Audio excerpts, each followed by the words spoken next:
Welcome to Lift Your Legacy. My name is Jacob Rupp, father, husband, and rabbi. And each week we bring you an inspiring person or message to help you unlock your inner potential and create change that will impact the future. Thank you for listening, and let's get to it.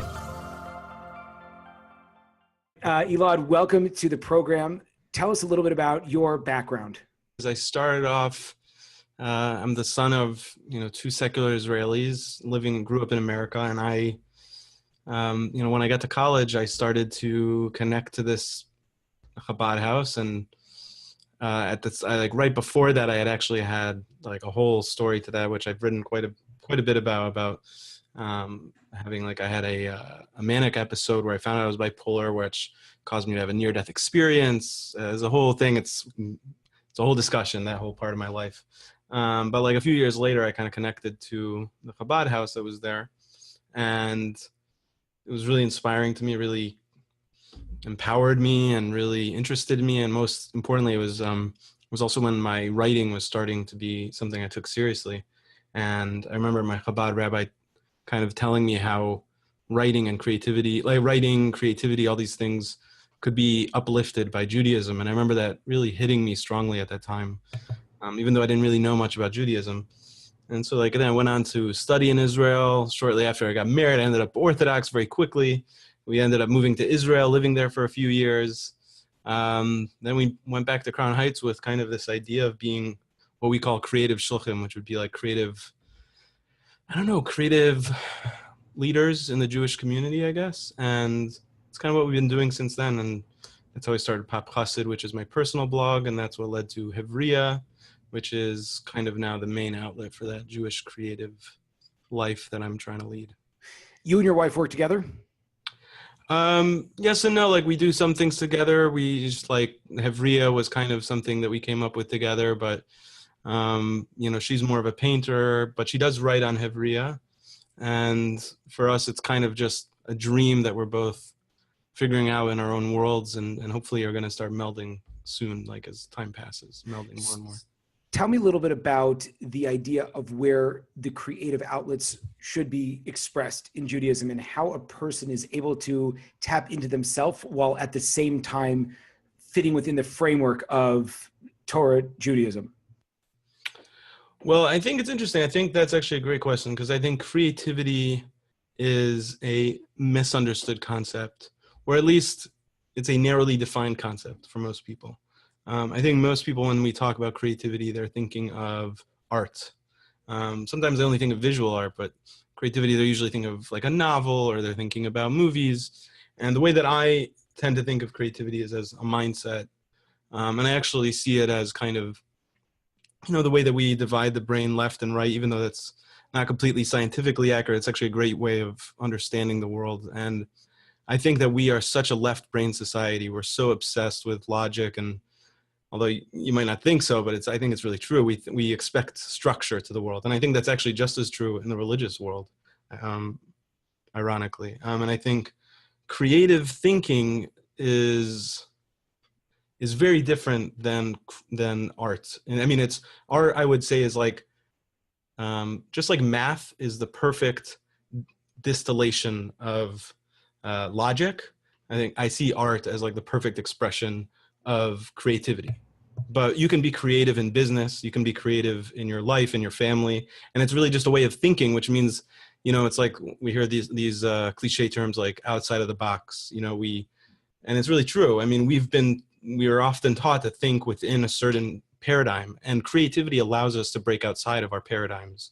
That's why a novel can be written about something we've never experienced, because creativity allows us to go outside of ourselves.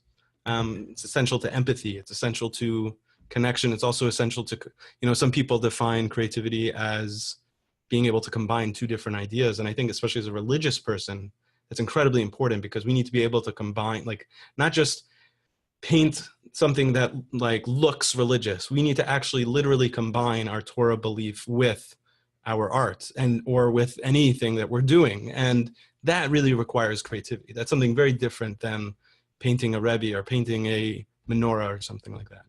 So the first question would be, how do you cultivate? Is there a practice? Is there a way to cultivate creative thought yourself? And secondly, has Judaism sort of missed the boat? If you're looking at, in the past, we have had tremendously creative rabbanim and writing and poetry and art. I know Rav Kook just keeps popping into my head, but there's many, many others. Have we lost that in sort of the left brain American Jewish scene? Yeah. To put it, that's the short answer. I think we have. Although I would say that we're reclaiming it. I think we're starting to see the repercussions of not having a creative community, where, for example, we think very linearly. Like our goal is more Jews who identify as Jews, less intermarriage. It's like, we have these ironic, and it's funny because I work as a marketer and I know how data works and all these things to a certain extent. And I think it's ironic because even in the left brain thinking, it's gotten so narrow that it's actually like, even the metrics are off, but that's another discussion. The point being that we look at these very linear and easy ways to measure our success as a people. And so it's interesting because we keep, focusing on these things and focusing. And what we're seeing is, it seems almost like, we see it as a coincidence, but I would argue that it's actually causal, that the more that we focus on those things, the more we're losing Jews, the more that Jews become uninterested, the more we see disengagement. And of the Jews who are engaged, we see further and further fitting into a box. It's, and it ironically becomes like an argument for extreme Judaism, or very in the box Judaism, like would maybe be a nicer way of putting it, like where, these cultures become more and more about fitting into the culture, kind of like more and more rules, because that's kind of what happens when creativity starts to break down, is that we think that we have to control everything through rules, because that's what logic is meant to do, is to give us rules that help us understand the world, and that's incredibly useful. But the problem is when it becomes imbalanced, we see what's resulting. How do you cultivate that yourself? Within myself, like just within my own persona. Yeah. Like I think number one, by connecting to other creatives, people that are creative, people that push themselves. And look, this part of the why I live in Brooklyn actually. And I first came here like more out of convenience for work and stuff. And the next thing I knew, I was discovering all these creative Jews around me, and it was really powerful. And it made a big difference in my life. And I started to understand being around these people is so important for me. Accessing creativity, like accessing art, reading, and also expressing. Like I think, for me, writing is my main form of expression. And, it's something I always kind of joke about with my wife, like where I'll be grumpy for a little while and I'll realize, I haven't written in a while. It makes me grumpy because I need that. And I need I become too left brain, really. Like that's really what happens if I'm not expressing myself enough. And so I think this combination of like taking things in, absorbing creativity, expressing creativity, pushing our own creativity, as well as connecting to other creatives. I think to me, those are all kind of part of the same, part of a system that allows us to be more creative. So the obvious problem with creativity is that it doesn't really lead to anyone being able to truly replicate you. You can sort of like feed off of other people's energy, but ultimately the product that you push forward is going to be your own. And the very process by which you tell people how to do what you do, you've killed the creative process within it. That's the difference between like a painting and art, I guess you could say, which is Seth Godin's concept that he speaks about.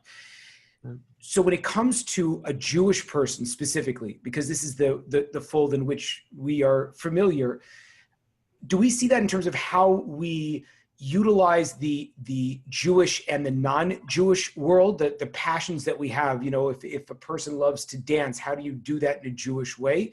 Or are we talking about trying to take a level of creativity and bring it into our Jewish activities? Are we looking at a creative way to daven, for example? And what does that look like? It's interesting. It's funny because I am kind of obsessed with this question of what is Jewish creativity. Like if you ever listen to my other podcast, Hevria cast, I almost every episode, not every episode, but almost every episode, I ask the question, what do you think Jewish creativity is? Which ironically is the point being that I don't know. You know, what I do know is that I think that the beauty of it is that it can't be replicated. I don't see that as a negative or like a thing we have to overcome. I actually think that's something we need to embrace. Meaning, what I mean to say by that is spreading creativity within others is not about telling them how to be creative. It's about empowering them to be creative. So that means that the beauty of creativity is essentially that everyone has their own. Everyone is a unique person, and creativity is about individualism to a certain extent. That's why it has to be balanced with logic and other things. But essentially, creativity in its own pure form is about being the most you that you can be. And it sounds super cliche, but that's really what it is. It's about like, you know, being able to really access your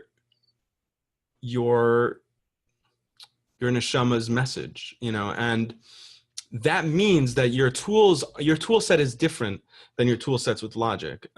Your tool set has to be introspection. It has to be going into yourself. It has to be vulnerability. It has to be embracing fear. There's a lot of tools that are not necessarily quantifiable. They're qualitative. They're how we approach life. And so my goal with the stuff that I do and the people that I work with is I try to instill those, I try to encourage those particular aspects of things, and those particular qualities that help a person access their creativity.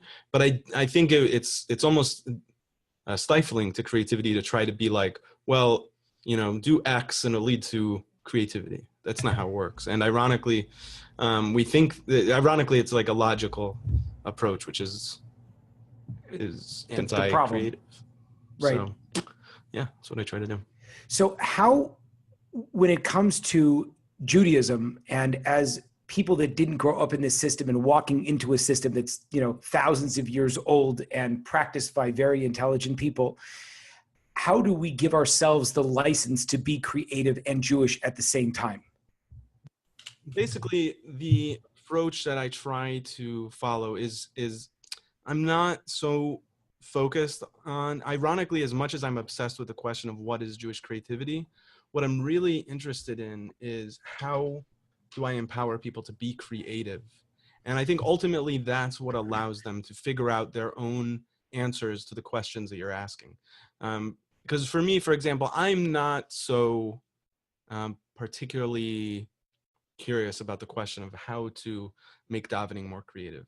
For me, it's like, I love the Chabad style of just going, sitting down, focusing, davening, and then leaving. You know, like to me, there's something really powerful about that. But I know that for other people, that's a really important question. So the question then becomes, if creativity is so individualistic, if it's something that's so personal, how do you instill that in others, right?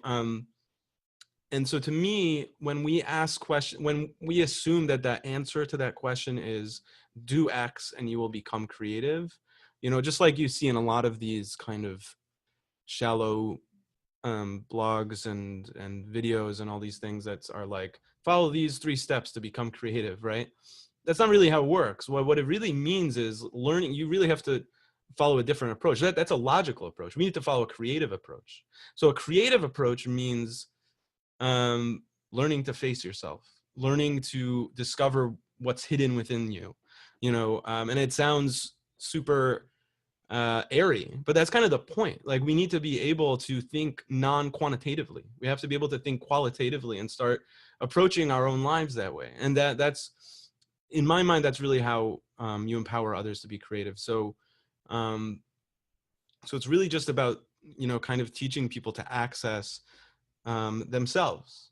That's really ultimately what I think creativity is. At least the thinking, at least that's what I think encourages them to get to the point of creativity. Yeah, sorry, go ahead.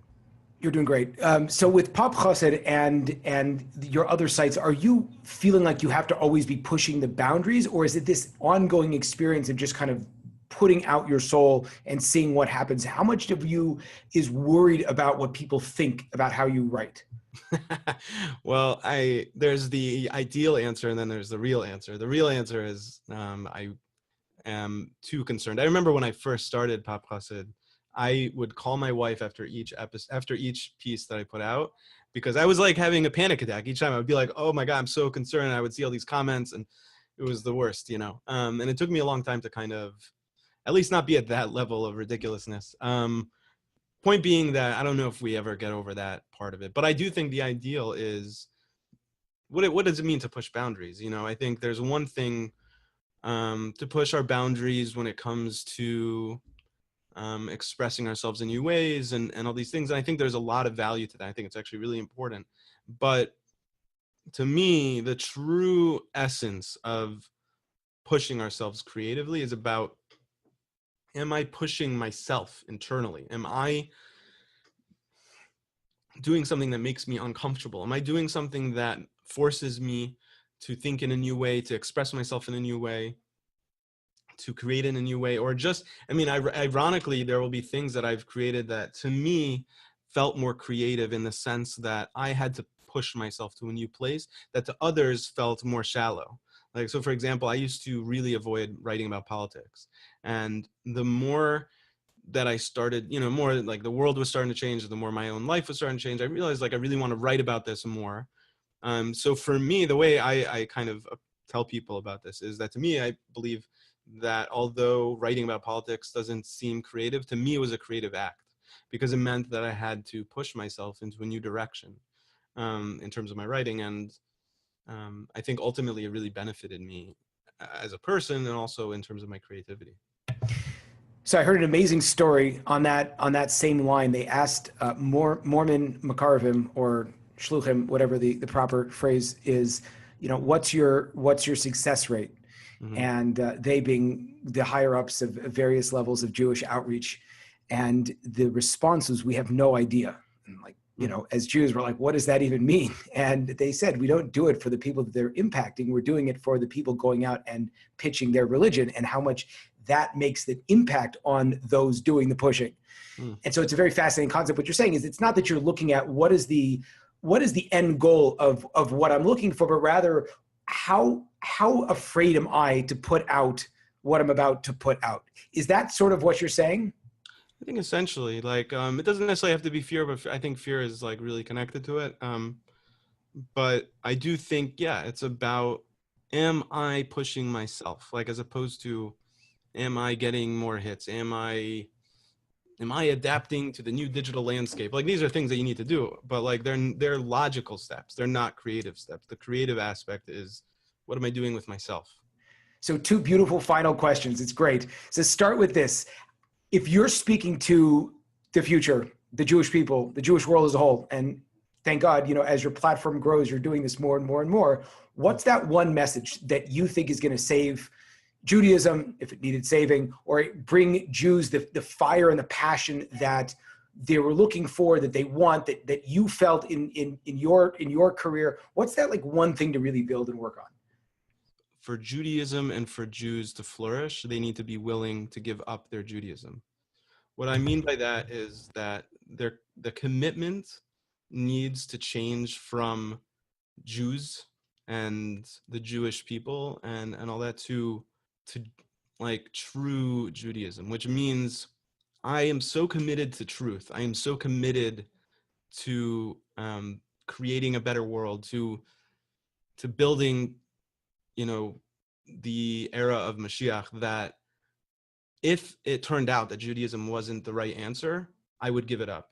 That's kind of the way I see it. And I think it sounds maybe heretical, but I think that it's actually the opposite. If we're not approaching our Judaism in a fully formed way, if our priority, if like essentially if we idolize Judaism, then we've become the exact opposite of what Hashem wants us to be. And I hope that, you know, we start to go to the essence of Judaism. So if a person is looking to bring out their uniqueness and wants to do it over digital media, what are a couple of pieces of information that you could share to help them do it effectively and honestly and have the biggest impact possible? Yeah, I actually think it's a great question, because I think,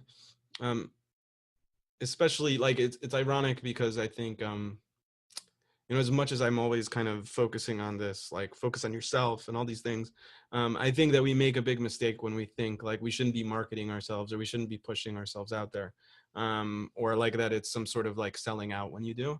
So the first thing that I would say is like embrace that aspect of it. Embrace it. Like be okay with pushing yourself within, while at the same time holding the fact that that also means pushing your I don't know, it's such an ugly word, but your brand like into the world.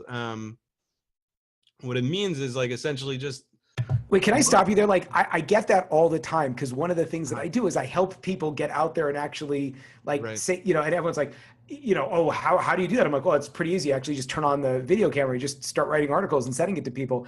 And I found overwhelming, like the biggest challenge I've had so far with all my podcasts is that none of the guests want to actually promote themselves. I'm like, what are you talking about? You just spent 40 minutes giving over profound nuggets of truth that you live and die by, but you're not willing to put your name on it and send it out.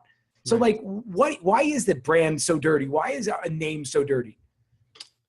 Well, I think there's, I think that they're accessing a truth, which is that, kind of what I was describing before, that when we get, it's very easy to get caught up the other way. Like, I know that happens to me a lot, and it happened to me more so in the past, where, you get so caught up in it that you start to think like, wow, this is what it's about. Like, and you start to lose sight of, I do think in a sense they're competing elements in an internal sense that we need to, I think that's why you see so many public figures that ultimately disappoint you, because they push themselves to become famous or big or whatever, and they end up losing sight of why they did it in the first place. So I think there's truth to it. I don't think that the answer is to not put yourself out there. I think the answer is to show how the two can coexist in a beautiful way. And I think that's what I try to do with, like, in my marketing work, I try to encourage people to see how, when you look at it from your, like the way, like if we start asking ourselves, why am I doing what I'm doing? Like almost always what that means is I'm trying to impact the world in a certain way, right? So for example, when I do Hevria, I want the world to become more creative. So what that means is I need to develop a system by which the world is impacted on as big a level as possible so that my goal is achieved. Like if I'm this is how marketing is so essential to anything that we do. If I don't think of pushing myself out into the world, then what that means is I'm going to only impact whatever narrow corner of the world I inhabit, which is fine and beautiful. And a lot of people do that, and it's great. But imagine if you did that, especially with the tools we have today, and created a vision by which it impacts as many people as possible. That's all marketing is. Marketing is about taking your goal and finding out how to amplify it, or finding out how to find the most amount of people that can be touched by your goal and changed by your goal. And so I think, to me, the way to encourage such people is for them to understand that it doesn't have to conflict, and in fact, it's meant to coexist. The problem is just like, it's actually everyone's problem, that we want to think linearly. We want to think the only way to solve for Y is through X. But the truth is, there's multiple answers. That's how marketing works as well. You can't just focus on building an audience. You can't just focus on conversion. You can't just focus on sales. You can't just focus, but so many marketers, people who are trained in this, fall into that. And so kind of, I think essentially what that means is we need to be able to see how everything fits together and continually remind ourselves and others how that works and why that matters. So do you hire out, let's say you're a content creator and that's what you do. So based on your deep experience in this industry, should the first thing you do is find someone who can help you market your message? Or are there things that you can tangibly do to start to get your message out there and kind of learn as you go? You can always do something. I mean, I think that's the first answer. Like, especially if you don't have resources, whatever, like always remember that there's something you can do to put yourself out there. I think we suffer from some sort of illness where we think that I need I need something to achieve this. Like, and I think it comes from fear that we're so, we keep waiting for the right moment. And like, the moment is now. Okay. Like that's it. Just do something, like literally put something out there, and you've already done more than you did yesterday. So that's beautiful. But I think then if we're talking about like, how do I think of it strategically? I think this idea of like, do I outsource it to someone or do I take it on myself? I think it's like a preference thing. Like I am a control freak and obsessive, especially about my own projects. And it's, for me, my strength has been doing it myself. But I don't think that's for everybody. And I think actually even myself, the more that I grow my work, the more I'm like, oh, I need to collaborate more. I need to work with people more. And it takes some learning. But I think, it's partly about like knowing yourself, knowing what you can handle. And also, I also think it's an answer that is constantly shifting. But I think the first thing we have to address is like, just do it, then you can worry about how you're doing it.